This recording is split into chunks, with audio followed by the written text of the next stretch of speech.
Hi friends, स्वागत है आपका हमारे इस चैनल में जिसका नाम है ब्लास्ट मेनिया। तो आज हम देखेंगे वाटरप्रूफ सुतली बॉम्ब और अंडा। वाटर बॉम्ब है जो कि वाटरप्रूफ है और ये पानी में भी ब्लास्ट हो सकता है। इसके साथ हमने एग लगा दिया है जो कि अंडा है और हम इसे अभी पानी में छोड़ के देखेंगे कि कैसे ब्लास्ट होता है। हमारे एक्सपर्ट आपको दिखाएंगे कैसे छोड़ना है।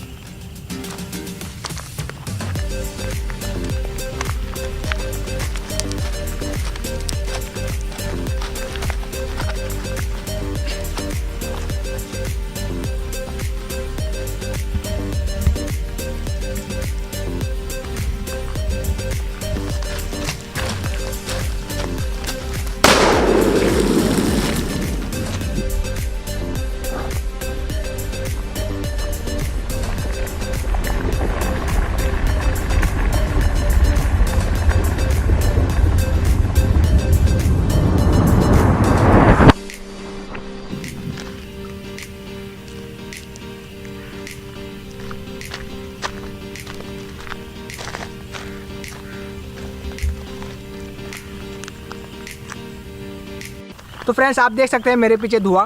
तो आपको इम्पैक्ट तो पता ही चल गया होगा कि क्या पानी में कैसे इम्पैक्ट कर दिया है।